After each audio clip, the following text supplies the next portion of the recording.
Party അജണ്ടയ്ക്കാണ്. അധ്യാപക വിദ്യാർത്ഥി ബന്ധത്തെ ഭാരതീയ കാഴ്ചപ്പാടല്ല, കമ്മ്യൂണിസ്റ്റ് ഐഡിയോളജിയിലുള്ളിലാണ് ഇത്തരം കാര്യങ്ങൾ നടക്കുന്നത്. അത് കേരളത്തിൽ വലിയൊരു ഇതിന് മോദി വിഭാവനം ചെയ്യുന്ന അങ്ങേപ്പോലുള്ള പ്രഗത്ഭ വിദഗ്ധർ വിഭാവനം ചെയ്യുന്ന ഈ പദ്ധതികളൊന്നും എന്തുകൊണ്ട് ഇങ്ങോട്ടേക്ക് വരുന്നില്ല? ഇവിടെ കൊട്ടിയടക്കപ്പെട്ട് നിൽക്കുകയാണോ?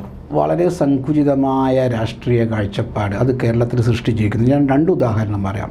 പക്ഷേ ഈ NEP-യുടെ AICTEയുടെയും കീഴിലാണ് ഇവിടുത്തെ സ്ഥാപനങ്ങൾ. AICTE എന്താണോ അവരെ കൊടിയിൽ എഴുതിയിരിക്കുന്നത്, സ്വാതന്ത്ര്യം, ജനാധിപത്യം, സോഷ്യലിസം എന്ന് പറഞ്ഞാൽ സാമൂഹ്യ നീതി, ഈ 3 കാര്യങ്ങളും ഇല്ലായ്മ ചെയ്തിരിക്കും. എന്താണോ ഇല്ലാത്തത്, എന്താണോ അവർ ഇല്ലാതാക്കിയത്, അതാണ് അവരുടെ കൊടിയിൽ ആലേഖനം ചെയ്തിരിക്കുന്നത്. ഇവിടുത്തെ വോട്ടേഴ്സ്, യുവാക്കൾ എല്ലാം കണ്ടതല്ലേ.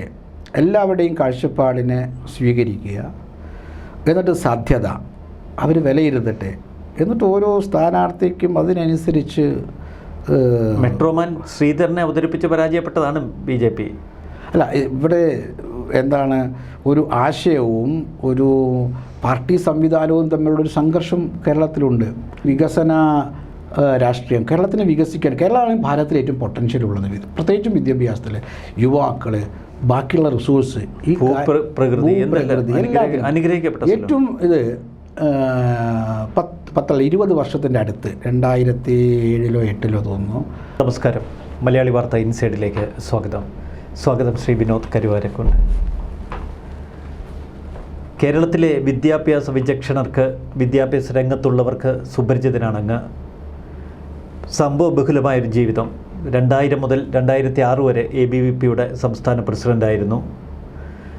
പഠിക്കുന്ന കാലം മുതൽ വിദ്യാഭ്യാസ മേഖലയുമായി ബന്ധപ്പെട്ട വിഷയങ്ങളായിരുന്നു അങ്ങയ്ക്ക് ഏറ്റവും താല്പര്യമുള്ള മേഖല.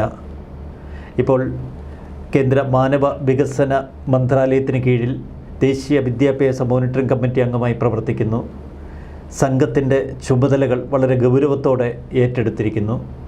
ദേശീയ തലത്തിൽ ഒരു പുതിയ വിദ്യാഭ്യാസ നയം രൂപീകരിക്കാനും ദേശീയ തലത്തിൽ വിദ്യാഭ്യാസ കേന്ദ്രീകൃതമായ എല്ലാ പദ്ധതികളുടെയും ഒരു മോണിറ്ററിംഗ് സംവിധാനത്തിന് നേതൃത്വം കൊടുക്കാനും അങ്ങ് നിരന്തരം ഇടപെടുന്നു, ശ്രമിക്കുന്നു. അതിന് ദേശീയ തലത്തിൽ തന്നെ വലിയ അംഗീകാരം നേടിയെടുത്ത വ്യക്തി കൂടിയാണ്.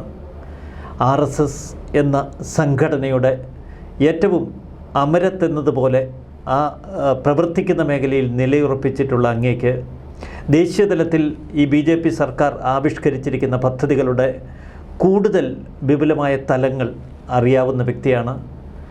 കേരളത്തിൻ്റെ വിദ്യാഭ്യാസ മേഖലയെക്കുറിച്ച് സമഗ്രമായി പഠിച്ചിട്ടുള്ള വ്യക്തിയാണ്. നിരവധി ഗ്രന്ഥങ്ങൾ അങ്ങ് രചിച്ചിട്ടുണ്ട്, നിരവധി ആർട്ടിക്കിളുകൾ പബ്ലിഷ് ചെയ്തിട്ടുണ്ട്. ഗണിതശാസ്ത്ര അധ്യാപകനായ അങ്ങയുടെ ജീവിതത്തിലുടനീളം ഈ ഗണിതകല അങ്ങ് നിലനിർത്തുന്നത് സ്വന്തം പ്രയത്നങ്ങളിലൂടെയാണ്. ഇന്ത്യയുടെ വിവിധ ഭാഗങ്ങളിലേക്ക് ഓടി നടന്ന് അങ്ങ് പ്രവർത്തനങ്ങൾ ഏകോപിപ്പിക്കുന്ന ഇപ്പോൾ AICTE മെമ്പർ, നിരവധി UGC, AICTE ഒക്കെ അങ്ങയുടെ ഒരു നിയന്ത്രണത്തിൽ എന്നതുപോലെ കൊണ്ടു നടക്കുന്നു. ഓക്കെ, മലയാളി വാർത്തയുടെ പ്രേക്ഷകരുടെ പേരിൽ ഞാൻ ആദ്യം സ്വാഗതം ആശംസിക്കുന്നു. സ്വാഗതം, നന്ദി. നരേന്ദ്രമോദിയുടെ ഈ വിദ്യാഭ്യാസ പദ്ധതി ഇന്ത്യയിൽ എന്ത് മാറ്റമാണ് വരുത്തിയിരിക്കുന്നത്, ഒറ്റ വാക്കിൽ പറഞ്ഞാൽ? ഭാരതീയർക്ക് ഭാരതം എന്നുള്ളൊരു അഭിമാനം ജനിപ്പിച്ചിട്ടുണ്ട്. പ്രത്യേകിച്ചും പുതിയ തലമുറയിലെ വോട്ടർമാർ, ഇന്ന് 18 വയസ്സായി വോട്ടർമാരാകുന്ന പുതിയ വോട്ടർമാർ, അവർ വളർന്നു വന്ന ഒരു കാലഘട്ടം എന്ന് പറഞ്ഞാൽ ഈ സർക്കാർ വന്നത് അവർക്ക് 8 വയസ്സുള്ള സമയത്താണ്, 3-ാം ക്ലാസ്സിൽ. അപ്പോൾ അവർ പുറം ലോകം കണ്ട മുതലേ അഭിമാനമുള്ള ഒരു ഭാരതത്തിലെ പൗരന്മാരായി വളർന്നു വരുന്നു. നമ്മളൊക്കെ വളർന്ന സമയത്ത് ഏറ്റവും കൂടുതൽ കേട്ട കാര്യങ്ങൾ, പ്രത്യേകിച്ച് അഴിമതി, അതവർ കേട്ടിട്ടില്ല. രണ്ടാമത് അസുരക്ഷമായിട്ടുള്ള ഒരു ഭാരതം, എവിടെയും ബോംബ് സ്ഫോടനങ്ങൾ, ഭാരതം ലോകത്തിൻ്റെ എല്ലാ സ്ഥലങ്ങളിലും പരാജയപ്പെട്ട ഒരു കാര്യം. അതൊക്കെ മാറിയിട്ട് സ്പോർട്സിലാണെങ്കിൽ 1-ാം സ്ഥാനത്ത് വരുന്നു, അല്ലെങ്കിൽ വളർന്നു വരുന്നു.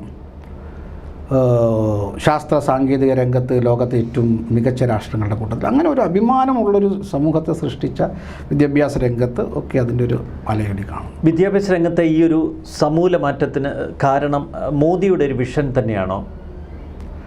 ഇന്ന് മോദിയിലൂടെ വരുന്ന ഭാരതത്തിലെ വളർച്ചയെക്കുറിച്ച്, ഭാരതത്തിൻ്റെ എന്താണ് ജഗദ്ഗുരു സ്ഥാനത്തെക്കുറിച്ച് സ്വാമി വിവേകാനന്ദൻ, മഹർഷി അരവിന്ദൻ, മഹാത്മാഗാന്ധി, അങ്ങനെ പല ആൾക്കാർ വെച്ചത് ഇന്ന് നമ്മുടെ മുന്നിൽ അത് പ്രത്യക്ഷ അനുഭവത്തിലേക്ക് വരുന്നതിൽ മോദിയുടെ നേതൃത്വം വളരെ വലിയൊരു പങ്കുവഹിച്ചു. RSSനെ പലപ്പോഴും മറ്റുള്ളവർ, മറ്റ് സംഘടനയിൽപ്പെട്ടവർ, മറ്റ് സമുദായ സംഘടനാ നേതാക്കൾ, സമുദായ സംഘടനയിൽപ്പെട്ട വക്താക്കളൊക്കെ ചിത്രീകരിക്കുന്നത് വർഗീയതയുടെ നിറം കലർത്തിയാണ്. അപ്പോൾ RSSനെ ഒരു ഫാസിസ്റ്റ് സംവിധാനമായി ജനങ്ങളുടെ മുന്നിൽ അവതരിപ്പിക്കാൻ പലർക്കും വളരെ ശക്തമായി കേരളത്തിൽ ഉൾപ്പെടെ കഴിഞ്ഞിട്ടുണ്ട്. അപ്പോൾ RSS എന്ന ആ ഒരു മഹാപ്രസ്ഥാനത്തിലാണല്ലോ അങ്ങയുടെ ജീവിതം. എന്താണ് അങ്ങേക്ക് RSSനെ കുറിച്ച് പറയാനുള്ളത്? ദേശസ്നേഹം എന്നുള്ളതാണ് സംഘം മുന്നോട്ട് വയ്ക്കുന്ന, സംഘം ഓരോ പ്രവർത്തകരിലും വളർത്തുന്നത്. Nation is first.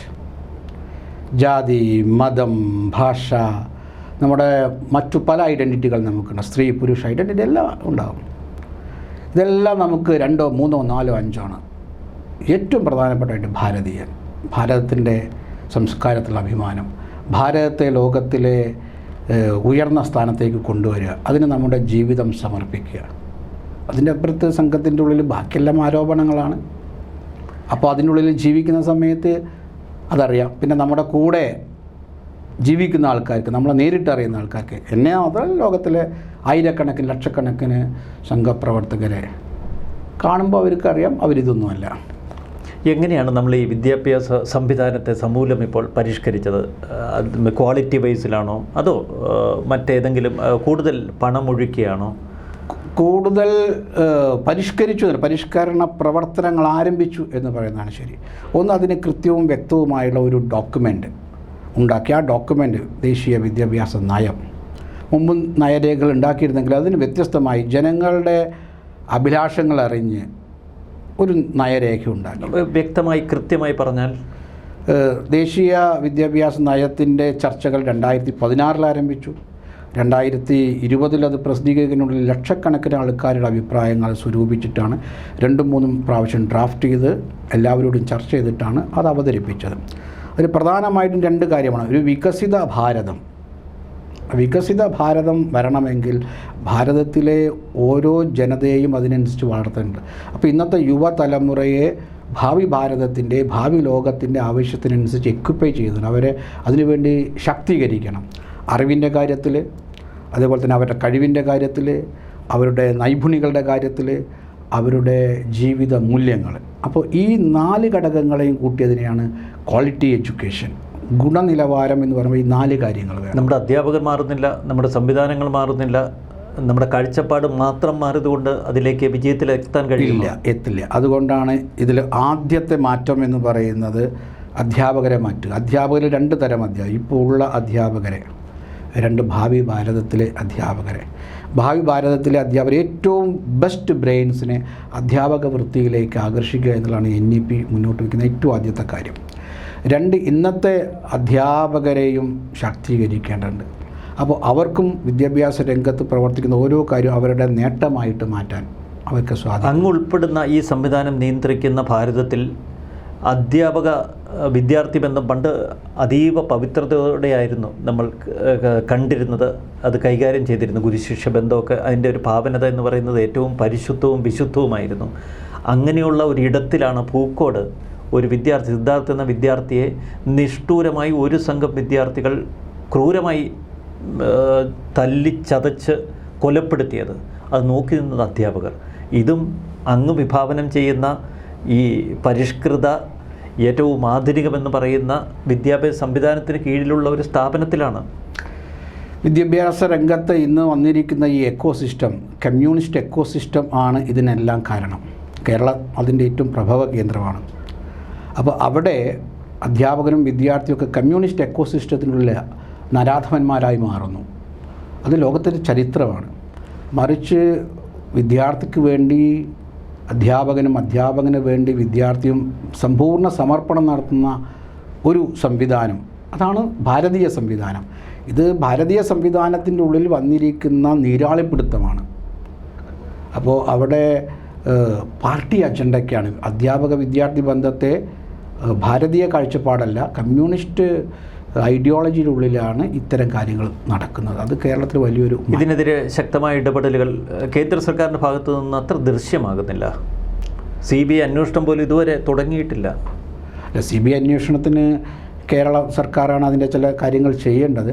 പക്ഷേ കേരളത്തിൽ മാത്രമല്ല ഭാരതത്തിൽ മൊത്തം ഒരു ക്യാമ്പസുകളിൽ നടക്കുന്ന, പ്രത്യേകിച്ചും ഇടതുപക്ഷ വിദ്യാർത്ഥി സംഘടനകൾക്ക് അപ്രമാദിത്വമുള്ള ക്യാമ്പസുകളിൽ നിന്നും എന്താണോ അവരെ കൊടിയിൽ എഴുതിയിരിക്കുന്നത്, സ്വാതന്ത്ര്യം, ജനാധിപത്യം, സോഷ്യലിസം എന്ന് പറഞ്ഞാൽ സാമൂഹ്യനീതി, ഈ 3 കാര്യങ്ങളും ഇല്ലായ്മ ചെയ്തിരിക്കും. എന്താണോ ഇല്ലാത്തത്, എന്താണോ അവർ ഇല്ലാതാക്കിയത്, അതാണ് അവരുടെ കൊടിയിൽ ആലേഖനം ചെയ്തിരിക്കുന്നത്. ഈ ഒരു ക്യാമ്പയിൻ അല്ലെങ്കിൽ ഈ ഒരു ചിന്ത പൊതുവെ ഉണ്ടായിക്കൊണ്ടിരിക്കുന്നുണ്ട്.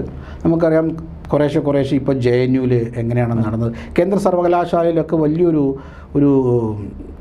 ശുദ്ധീകരണ പ്രക്രിയ നടന്നുകൊണ്ടിരിക്കുന്നു. കേരളത്തിലെ ക്യാമ്പസുകളിലേക്ക് നടന്നുകൊണ്ടിരിക്കുന്നു.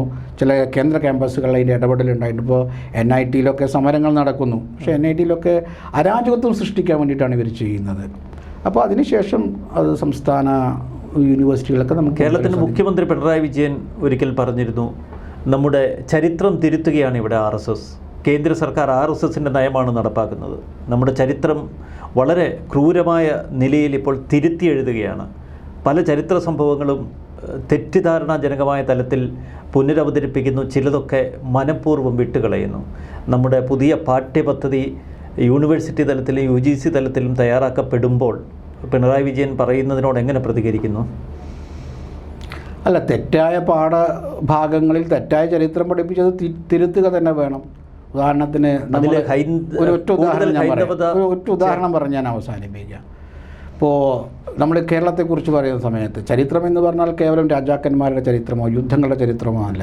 നമ്മൾ കേരളത്തിൽ ഒരു MSc വരെ പഠിച്ച ഗണിതശാസ്ത്രം പഠിച്ച വിദ്യാർത്ഥി കേരളത്തിലെ മഹത്തായ ഗണിതശാസ്ത്ര പാരമ്പര്യത്തിൽ പഠിക്കുന്നുണ്ടോ?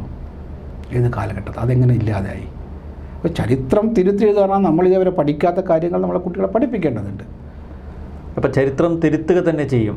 തീർച്ചയായിട്ടും ഈ നാടിൻ്റെ യഥാർത്ഥ ചരിത്രം, പാരമ്പര്യം, അത് നമ്മുടെ അതിൽ താല്പര്യങ്ങൾ കടന്നുകൂടില്ലേ? പിണറായി വിജയൻ ആരോപിക്കുന്നത് പോലെ ഹൈന്ദവത അതിൽ കൂടുതൽ പ്രകടമാകില്ലേ? ഹൈന്ദവത എന്ന് പറയുന്നത് ഈ നാടിൻ്റെ സംസ്കാരമല്ലേ? ഒരു സമുദായത്തോടുള്ള കൂടുതൽ പ്രകടനം സമുദായത്തിൻ്റെ ഭാഗമല്ല. ഈ നാട്ടിലെ എല്ലാ ആൾക്കാരും അവർ ജനറ്റിക്കലി ഈ സംസ്കാരത്തിൻ്റെ അവരുടെ ജെനറ്റിക്സ്, അവരുടെ പൈതൃകം, പാരമ്പര്യം, DNA ആധുനിക ശാസ്ത്രത്തിൽ പറഞ്ഞാൽ അതെല്ലാം ഒന്നല്ലേ? അവരെ മതചിന്ത വ്യത്യസ്തമായിരിക്കാം, അവരുടെ ആരാധനാ രീതി വ്യത്യസ്തമായിരിക്കാം, മതത്തിലോ ആരാധനയിലോ വിശ്വസിക്കാത്തവരുണ്ടാകും. പക്ഷെ അവരെല്ലാം ഭാരതീയരാണ്. ഭാരതീയർക്കുള്ള ഭാരതീയതയിൽ വിശ്വസിക്കുന്നവരുടെ മറ്റൊരു പേരാണ് ഹിന്ദുസ്ഥാനത്തിലുള്ള ആൾക്കാർ, ഹിന്ദുക്കൾ. അതിന് ഇന്ന് ബ്രിട്ടീഷുകാരുടെ കാലത്താണ് മതത്തിൻ്റെ പേരിലേക്ക് മാറ്റിയത്. തെറ്റാണ്. ഇന്ത്യയുടെ പേര് പോലും തിരുത്തപ്പെട്ട കാലഘട്ടത്തിലാണ് നമ്മൾ ജീവിക്കുന്നത്. ഭാരതം എന്നാണ് ഇപ്പോൾ ഭാരതത്തിൻ്റെ പേര്. അതിന് പുറത്തുനിന്നുള്ള ആൾക്കാർ ഇന്ത്യ എന്നെല്ലാം വിളിച്ചു. ഭാരതം എന്നുള്ളത് ഭാരതത്തിൻ്റെ സ്വഭാവത്തിന്, സംസ്കാരത്തിന് രൂപപ്പെട്ടതാണ്. ഇന്ത്യ എന്നുള്ളത് ജോഗ്രഫിക്കലി ഉള്ള ഒരു ഐഡൻറ്റിറ്റിയിൽ നിന്ന്, ഇത് രണ്ടും രണ്ടല്ല. പക്ഷേ നമ്മളുടെ പേര് ഭാരതം എന്നാണ്. ഭാസിൽ രമിക്കുന്ന നാട് എന്നർത്ഥം. വിജ്ഞാന സമൂഹം എന്നാണ് ഭാരതത്തിൻ്റെ അർത്ഥം. നമ്മുടെ ഈ പാഠ്യപദ്ധതി രൂപീകരിക്കുന്നതിൽ RSSന് നേരിട്ട് ഇടപെടലുകൾ പലപ്പോഴും ഉണ്ടാകുന്നുണ്ടല്ലോ RSSൻ്റെ ഭാഗത്തു നിന്ന്. അതിൽ പ്രത്യേക താല്പര്യങ്ങൾ കടന്നുകൂടാനുള്ള സാധ്യതയില്ലേ? അല്ല, RSS അങ്ങനെ നേരിട്ട് RSS ഈ ദേശസ്നേഹമുള്ള ആൾക്കാരെ സൃഷ്ടിച്ചുകൊണ്ടിരിക്കുന്നു. അവർ വ്യത്യസ്ത മേഖലയിൽ അവർ അധ്യാപകരായിട്ട്, പ്രൊഫസർമാരായിട്ട്, ജഡ്ജിമാരായിട്ട് എല്ലാ ജീവിത മേഖലയിലും അവരുണ്ട്. അവരുടെ ക്വാളിറ്റി എന്ന് പറഞ്ഞാൽ നാഷൻ ഫസ്റ്റ്, ഈ നാടിൻ്റെ സംസ്കാരം, ഈ നാടിൻ്റെ ഭാവി, ഈ രണ്ടിലും വെച്ചിട്ട് അവർ പ്രവർത്തിക്കുന്നു. അപ്പോൾ എന്തൊക്കെയാണോ ഈ നാടിൻ്റെ ഭാവിക്ക് വേണ്ടി ഏറ്റവും നല്ലത്, അതിനു വേണ്ടി പ്രവർത്തിക്കുന്നു.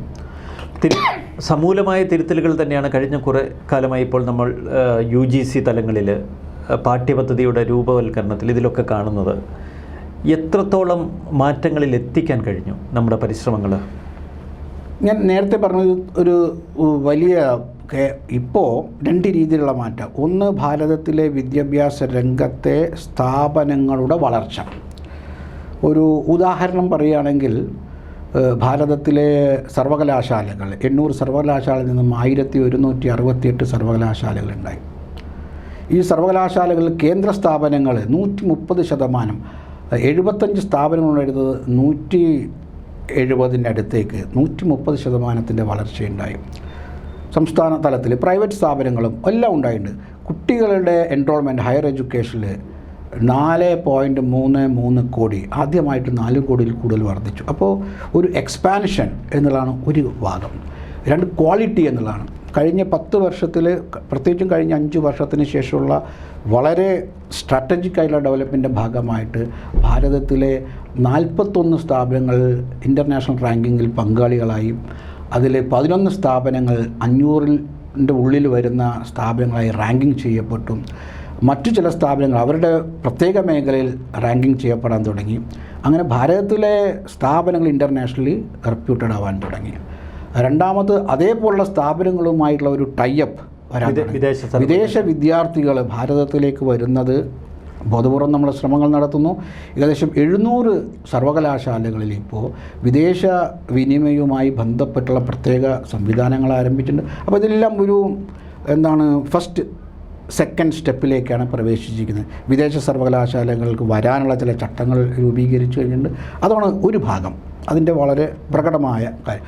പണ്ട് ഭാരതത്തിലേക്ക് വിദേശ സർവകലാശാലകൾ വരാൻ ശ്രമിച്ചത് മുഴുവൻ ലോ ഗ്രേഡ് യൂണിവേഴ്സിറ്റികൾ, ഇൻസ്റ്റിറ്റ്യൂട്ടുകളായി. ഇന്നതല്ല, ഇന്ന് ഏറ്റവും ടോപ്പ് യൂണിവേഴ്സിറ്റികൾ വരും. കാരണം ഭാരതത്തിൻ്റെ ഒരു പൊട്ടൻഷ്യൽ ലോകം അംഗീകരിച്ചുകൊണ്ട് സയൻസ് ആൻഡ് ടെക്നോളജിയുടെ രംഗത്ത്, അഗ്രികൾച്ചർ ഡെവലപ്മെൻറ്റ് രംഗത്ത്, ഭാഷാ വൈവിധ്യങ്ങളുടെ രംഗത്ത്, പ്രത്യേകിച്ചും ഇന്നത്തെ ലോകം കാണുന്ന പ്രധാനപ്പെട്ട കാര്യം വിജ്ഞാനമുണ്ട്, പക്ഷേ ശാരീരികവും മാനസികവുമായ സന്തുലനം, ആരോഗ്യമില്ലാത്ത ഇതിനെല്ലാം കാണുന്ന ഭാരതീയമായ ചില കലകൾ, പ്രത്യേകിച്ചും ഭാരതീയ ഭാഷകൾ, ഭാരതീയ കലകൾ, യോഗ പോലെയുള്ള ആരോഗ്യ സംവിധാനങ്ങൾ, ഇതിനെല്ലാം വളരെ വലിയ ഡിമാൻഡ് ലോകതലത്തിലുണ്ടായിക്കൊണ്ടിരിക്കുന്നു. മോദിയുടെ യോഗ പ്രചരണമൊക്കെ ലോകത്തിൻ്റെ ശ്രദ്ധ ആകർഷിച്ചു അല്ലേ? യോഗ മാത്രമല്ല, അത് മനുഷ്യൻ്റെ ആരോഗ്യവുമായിട്ടാണെങ്കിൽ പ്രകൃതിയുമായിട്ടുള്ള നമ്മുടെ ഇഴകിച്ചേരൽ, ആയുർവേദം, അതുപോലെ തന്നെ നമ്മുടെ പരിസ്ഥിതിയെക്കുറിച്ചുള്ള നമ്മുടെ കാഴ്ചപ്പാട് ലോകത്ത് ഭയങ്കര സ്വീകാര്യതയാണ്.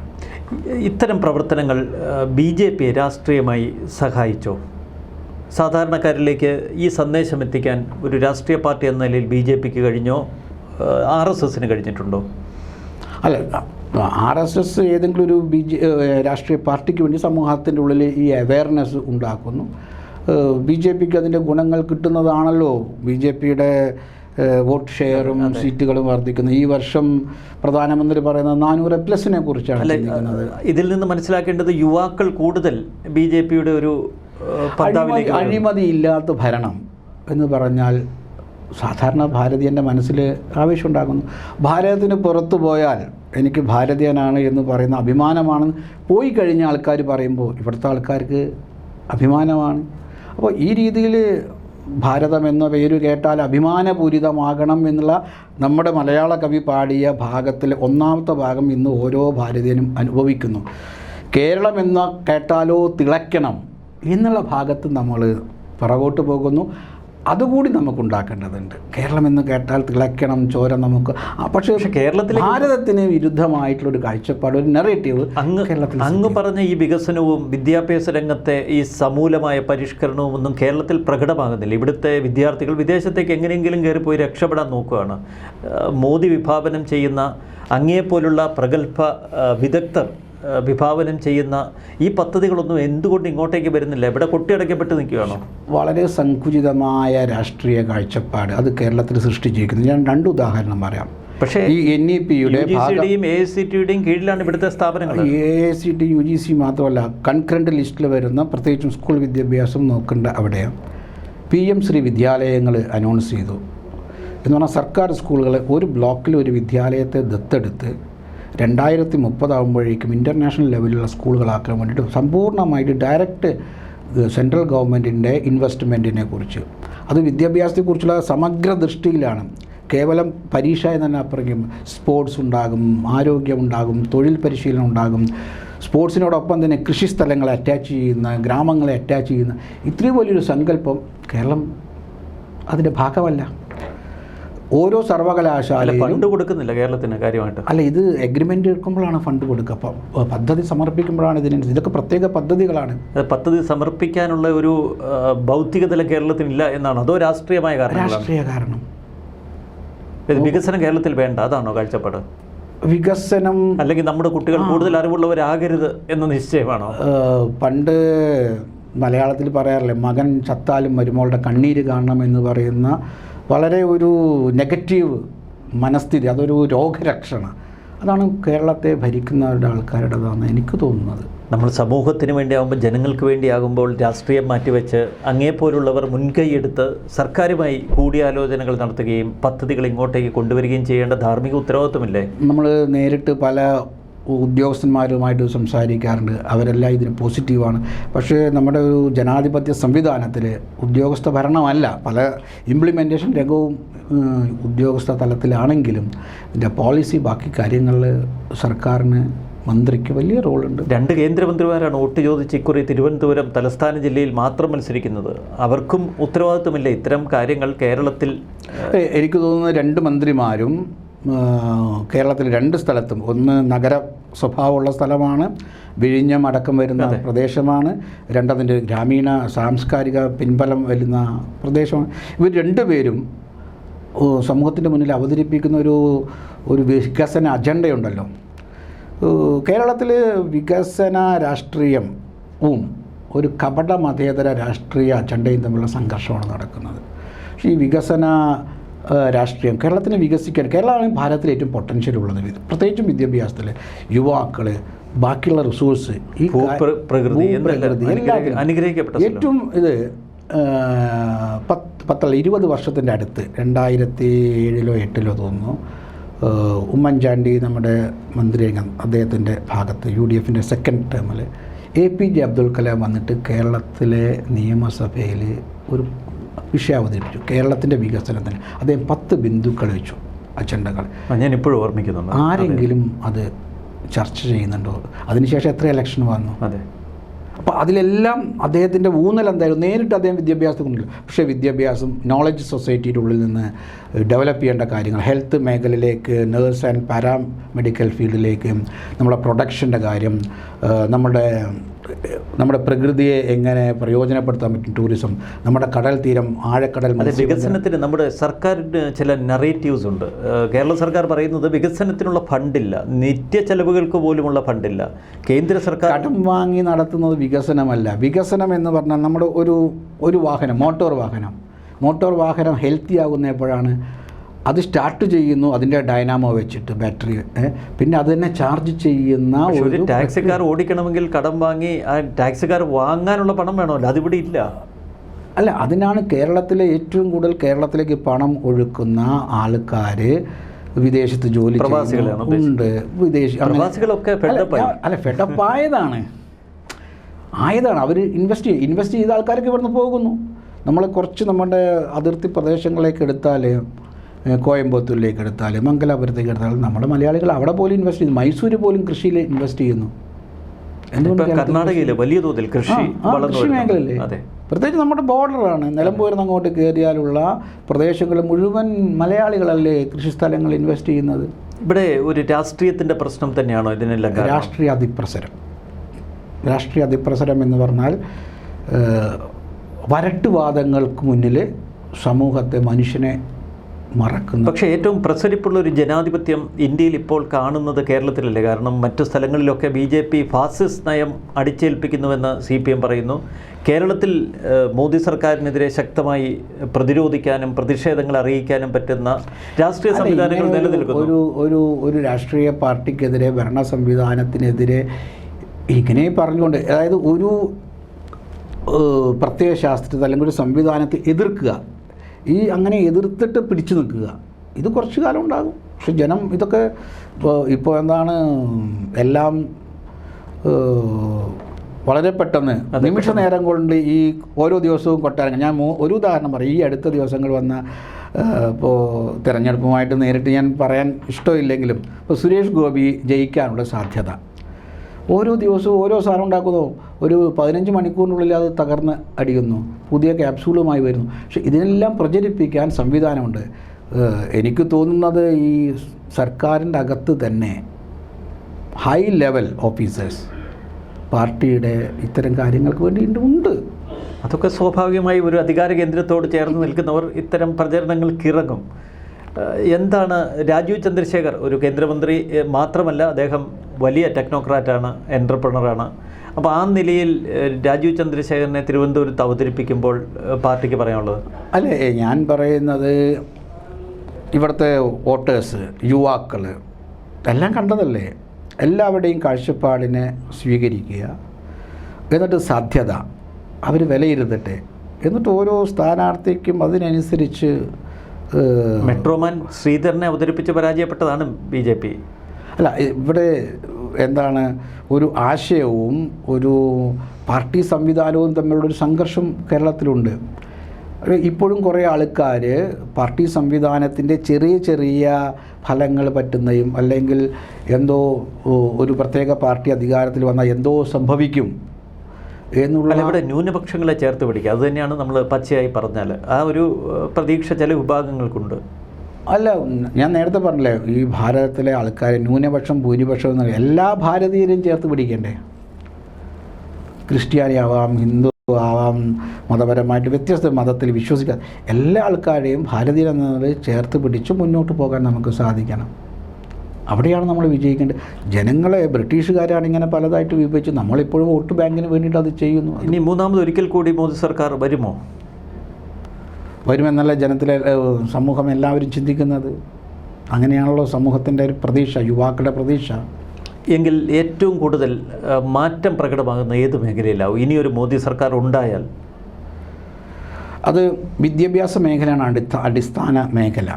ആ വിദ്യാഭ്യാസ മേഖലയിലൂടെ എഡ്യൂക്കേഷൻ, എംപ്ലോയ്മെൻറ്റ് ആൻഡ് എംപവർമെൻറ്റ്, ഈ എംപ്ലോയ്മെൻറ്റിലൂടെ എക്കണോമിക്കൽ ഡെവലപ്മെൻറ്റ് ഉണ്ടാകും.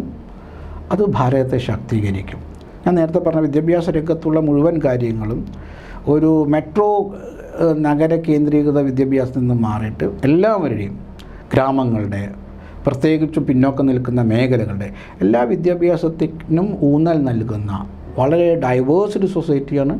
ഡൈവേഴ്സ്ഡ് സ്ട്രാറ്റജിയോടുകൂടി എല്ലാവരും ഉൾക്കൊള്ളുന്ന, എല്ലാവർക്കും വളരാൻ സാധിക്കുന്ന ഒരു വിദ്യാഭ്യാസം. ആ വിദ്യാഭ്യാസത്തിലൂടെ എല്ലാ രംഗത്തും വിദ്യാഭ്യാസത്തിലൂടെ സാമൂഹ്യ മാറ്റം ഉണ്ടാകാൻ സാധിക്കും. അത് മാത്രമാണ് സാധ്യത. BJPയുടെ പ്രകടന പത്രികയിലും ഈ വിദ്യാഭ്യാസ നയത്തിനും അനുബന്ധ കാര്യങ്ങൾക്കും BJPയുടെ മുഴുവൻ പൊളിറ്റിക്കൽ കാര്യങ്ങൾ എനിക്ക് പറയാൻ പറ്റില്ല. ഞാനൊരു വിദ്യാഭ്യാസ രംഗത്ത് പ്രവർത്തിക്കുന്ന ആൾ എന്ന രീതിയിലാണ് എനിക്ക് ഈ കാര്യങ്ങൾ പറയാൻ പറ്റുക. അങ്ങേക്കും വലിയ പ്രതീക്ഷയാണ് ഇനിയുള്ള ഒരു മോദി സർക്കാരിൻ്റെ കാര്യത്തിലും? മോദി സർക്കാർ എന്ന് പറഞ്ഞാൽ ഭാരതത്തിൻ്റെ ഇതിന് വേണ്ടിയിട്ട് നടക്കുന്ന, നാളെ XOR നമ്മൾ മോദി അല്ലെങ്കിൽ വേറെ ആൾ എന്നതിനേക്കാൾ ഈ ഭാരതം ഒന്നാമത് എന്ന് ചിന്തിക്കുന്ന ആൾക്കാർ വരണം. അത് മോദി വരണമെന്നില്ല, മോദി അങ്ങനത്തെ ഒരാളായിട്ട് സമൂഹം അംഗീകരിക്കുന്നു. അപ്പോൾ ഏതെങ്കിലും ഒരു പൊളിറ്റിക്കൽ പാർട്ടി, ഒരു വ്യക്തി എന്നതിനപ്പുറം എല്ലാവരും ചിന്തിക്കേണ്ടത് ഈ നാടിൻ്റെ നന്മയ്ക്ക് വേണ്ടിയിട്ട്. അവർ ഓരോരുത്തർക്കും വിദ്യാഭ്യാസമുള്ള ആൾക്കാർ, 18 വയസ്സ് കഴിഞ്ഞ ആൾക്കാരാണ്, ചിന്തിക്കാൻ കഴിയുന്ന ആൾക്കാരാണ്. അവർ ചിന്തിക്കട്ടെ ഓരോ രംഗത്തും എങ്ങനെയാണ് മാറ്റം ഉണ്ടാകേണ്ടത്. യുവാക്കളുടെ, ഭാരതം ഒരു യുവാക്കളുടെ രാജ്യമാണെന്ന് പറയാറുണ്ട്. അവരുടെ തൊഴിൽ, അവരുടെ സാമ്പത്തിക പുരോഗതി, അതിന് പറ്റുന്ന ഒരു എൻവയോൺമെൻറ്റ് ക്രിയേറ്റ് ചെയ്യുന്നതിൽ എന്ത് മാറ്റമാണ് ഉണ്ടാകുന്നത്? സാധാരണ കർഷകരുടെ ബാക്ക്ഗ്രൗണ്ടിൽ നിന്ന് വരുമ്പോൾ, മെട്രോ ബാക്ക്ഗ്രൗണ്ടിൽ നിന്ന് വരുന്ന എല്ലാവർക്കും ഒരു സാധ്യത എന്താണ്, അവരുടെ സ്കില്ലിങ് എന്താണ്, അതിനു വേണ്ടി എന്ത് പദ്ധതികളുണ്ട്? ആ പദ്ധതികൾ ആര് തന്നെ അധികാരത്തിൽ വന്നാലും അതിന് ഭാഗമായിട്ട് വരുന്ന ബാക്കിയുള്ള ആൾക്കാരും അത് നമ്മുടെ സ്വന്തം നിയോജക മണ്ഡലങ്ങളിൽ ഉപയോഗിക്കാൻ സാധിക്കണം. എൻ്റെ മുന്നിൽ സമൂഹത്തിൽ രാഷ്ട്രീയ പാർട്ടികൾ അജണ്ട വെക്കുന്നതിന് പകരം, എല്ലാ പ്രധാന രാഷ്ട്രീയ പാർട്ടികളുടെ സ്ഥാനാർത്ഥികളുടെ അജണ്ട വെക്കുന്നതിന് പകരം സമൂഹം അജണ്ട വെക്കണം. ഞങ്ങൾക്ക് ഇതാണ് ഞങ്ങളുടെ അജണ്ട, എന്ത് വികസനത്തിൻ്റെ അജണ്ട. ഞങ്ങൾക്ക് തൊഴിൽ വേണം, ഞങ്ങൾക്ക് വിദ്യാഭ്യാസം വേണം, ഞങ്ങൾക്ക് ആരോഗ്യം വേണം, ഞങ്ങൾക്ക് ഞങ്ങളുടെ കാർഷിക വ്യാവസായിക മേഖലകൾ പുരോഗമിക്കണം. ഇങ്ങനെ ഒരു സമൂഹം മുന്നോട്ട് വയ്ക്കുന്ന അജണ്ട വരട്ടെ. ആ അജണ്ടയിൽ നിങ്ങളെന്ത് പറയുന്നു എന്ന് ചോദിക്കുന്നതിൽ ജനാധിപത്യം എന്ന് പറഞ്ഞാൽ ജനങ്ങളല്ലേ പറയുന്നത്. ഇപ്പോൾ ജനങ്ങളുടെ മുന്നിൽ ഇവർ വെക്കുന്നു, എന്നിട്ട് നമ്മുടെ കലാലയങ്ങളുടെ ഒരു മുഖ്യ പ്രശ്നം രാഷ്ട്രീയ അതിപ്രസരം തന്നെയാണ്, പ്രത്യേകിച്ച് വിദ്യാർത്ഥി സംഘടനകൾ. അങ്ങ് 2000 മുതൽ 2006 വരെ ABVPയുടെ സംസ്ഥാന പ്രസിഡൻ്റായിരുന്നു. പിന്നീട് ആ കാലഘട്ടം മുതൽ കേരളത്തിൻ്റെ കലാലയങ്ങളിലേക്കൊന്ന് എത്തി നോക്കുമ്പോൾ അങ്ങയുടെ ജീവിതവുമായി ആ കാലഘട്ടത്തെ ചേർത്ത് വയ്ക്കുമ്പോൾ എന്താണ് പറയാനുള്ളത്? അന്ന് കേരളത്തിലെ അന്ന് ആ കാലഘട്ടത്തിൽ കേരളത്തിലെ വിദ്യാഭ്യാസ രംഗത്ത് പരിവർത്തനത്തിൻ്റെ കാലഘട്ടമായിരുന്നു. 2000 മുതൽ 90കളുടെ വരെയുള്ളത് വിരലെണ്ണാവുന്ന സർക്കാർ കോളേജുകളും എയ്ഡഡ് കോളേജുകളുമാണ് ഉന്നത വിദ്യാഭ്യാസം. ചില സർവകലാശാലകൾ എല്ലാം അഫിലിയേറ്റ് ചെയ്തു. മാറ്റം വന്നത് എ കെ ആൻ്റണിയുടെ കാലഘട്ടത്തിൽ. അതിനുശേഷം സ്വാശ്രയ രംഗത്തേക്ക് വന്നു. സ്വാശ്രയ രംഗത്തെ 2 തരം വ്യത്യസ്ത കാഴ്ചപ്പാടുള്ള സ്ഥാപനങ്ങൾ വന്നു. ഇന്ന് കേരളത്തിലെ കോളേജുകളുടെ എണ്ണം വളരെ വർദ്ധിച്ചിട്ടുണ്ട്. പക്ഷേ നമ്മൾ പറയുന്ന പോലെ ഒരു വിദ്യാഭ്യാസ ഹബ്ബ് ആക്കാൻ ഇപ്പോൾ നമുക്ക് സാധിച്ചില്ല. നമ്മുടെ അടുത്ത് കിടക്കുന്ന ബാംഗ്ലൂരാണ് ഭാരതത്തിലെ. ഇവിടെ പല എഞ്ചിനീയറിംഗ് കോളേജുകളിൽ ഇപ്പോൾ അടച്ചുകൂട്ടി കിടക്കുക. ദന്തൽ കോളേജുകളിൽ ആളില്ല. അല്ല, പഠിക്കേണ്ട ഒരു എക്കോസിസ്റ്റം ഇല്ല. ഇപ്പോൾ നേരത്തെ പറഞ്ഞ കോളേജുകളിലും കുട്ടികളില്ല. ഇപ്പോൾ ഒരു കുട്ടി മരിച്ച സമയത്താണ്, ആ മരിച്ചത് എത്രയോ ദിവസങ്ങൾക്ക് ശേഷം പുറത്തു വന്ന ശേഷമാണ് ഇത്രയും ഭീകരമാണോ നമ്മുടെ ക്യാമ്പസുകളുടെ സ്ഥിതി. ഇത് കേരളത്തിലെ വലിയൊരു മേഖല, വിദ്യാഭ്യാസ സ്ഥാപനങ്ങളിലെ സ്ഥിതിയാണിത്. അത് പുറത്തേക്ക് പറയാൻ അവർക്ക് പേടിയാണ്. കുട്ടികൾക്ക്, രക്ഷിതാക്കൾക്ക് പറയാതിരിക്കുകയാണ്. പലപ്പോഴും ചില അധ്യാപകർ പോലും അത് പറയാൻ ഭയപ്പെടുന്നു. അപ്പോൾ ഇത് ഒരു ഐസ്ബർഗ് എന്ന് പറയില്ലേ നമ്മൾ, വലിയ ഒരു ഹിമമലയുടെ ഒരു ചെറിയ അറ്റമാണ് വെറ്റിനറി യൂണിവേഴ്സിറ്റിയിലെ സംഭവം. ശരിക്കും കേരളത്തിലെ മുഴുവൻ സ്ഥാപനങ്ങളിലും ഉള്ളിലേക്ക് ഇറങ്ങിച്ചെന്നാൽ ഇതാണ് സ്ഥിതി. അവിടെ നിന്ന് മാറ്റം ഉണ്ടാക്കേണ്ടതുണ്ട്. അതിലേക്ക് യുവാക്കൾ ചിന്തിക്കും, രക്ഷിതാക്കൾ ചിന്തിക്കും എന്ന് പറയട്ടെ. അതാണ് സ്വാതന്ത്ര്യവും, അവിടെയാണ് ജനാധിപത്യവും ഒക്കെ വരേണ്ടത്. അങ്ങേക്ക് എന്താണ് നമ്മുടെ പ്രേക്ഷകരോട് ഒരു സന്ദേശമായി? ജനാധിപത്യത്തിൽ എല്ലാവരും വോട്ട് ചെയ്യുക, സ്വയം ചെയ്യുക, ബാക്കിയുള്ളവരെ ചെയ്യാൻ പ്രേരിപ്പിക്കുക. 2, 3, 4, 5 ഒക്കെ സ്ഥാനാർത്ഥികളുണ്ടാകും. ഇതൊന്നും എനിക്കിഷ്ടമുള്ള സ്ഥാനാർത്ഥികളല്ല എന്നുണ്ടാകും. അതിലേറ്റവും ബെസ്റ്റ് ആളെ തിരഞ്ഞെടുക്കുക. ബെസ്റ്റ് ആളെ തിരഞ്ഞെടുക്കുന്ന സമയത്ത് അവർ ഈ നാടിൻ്റെ വികസനത്തിന് വേണ്ടിയിട്ട് അവരുടെ കാഴ്ചപ്പാട് എന്താണ്, അവരുടെ ട്രാക്ക് ഹിസ്റ്ററി എന്താണ് നോക്കണം. 2, അവരുടെ ജീവിതത്തിലെ അഴിമതി, വ്യക്തിശുദ്ധി ഇത് പരിഗണിക്കണം. 3, ഒരു ലീഡർഷിപ്പിൻ്റെ ഭാഗമാണോ, ലീഡർഷിപ്പുണ്ടോ, ഇത്തരത്തിലുള്ള ചില കാര്യങ്ങൾ പരിഗണിച്ചുകൊണ്ട് എല്ലാവരും ഈ ജനാധിപത്യ പ്രക്രിയയിൽ പങ്കെടുക്കണം.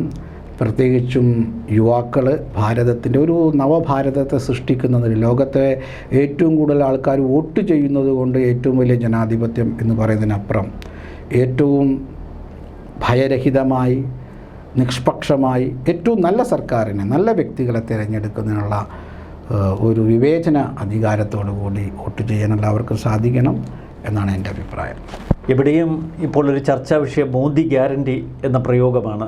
അങ്ങും വിദ്യാഭ്യാസ രംഗത്തെക്കുറിച്ച്, വിദ്യാഭ്യാസ രംഗത്തെ കാഴ്ചപ്പാടുകളെക്കുറിച്ച്, പദ്ധതികളെക്കുറിച്ച് പറയുന്നതിനിടയിൽ തെളിഞ്ഞു വരുന്നത് ഒരു മോദി ഗ്യാരണ്ടി തന്നെയാണ്. ഭാരതത്തിന് ഒരു പുതിയ വിഷൻ വന്നിരിക്കുന്നു എന്ന് വ്യക്തമാക്കുന്നതാണ് അങ്ങയുടെ വാക്കുകൾ. ഭാരതം പഴമ ഉൾക്കൊണ്ട് ചരിത്രം തിരുത്തി കൂടുതൽ ശക്തമായ ഇടപെടലുകളോടെ വിദ്യാഭ്യാസ രംഗം സമൂലമായി പരിഷ്കരിക്കുകയും യുവതയെ കൂടുതൽ കൈപിടിച്ചുയർത്തുകയും ചെയ്യുന്ന കാഴ്ച അങ്ങ് വാക്കുകളിലൂടെ വിവരിച്ചു. വളരെ നന്ദി. നമസ്കാരം. നന്ദി.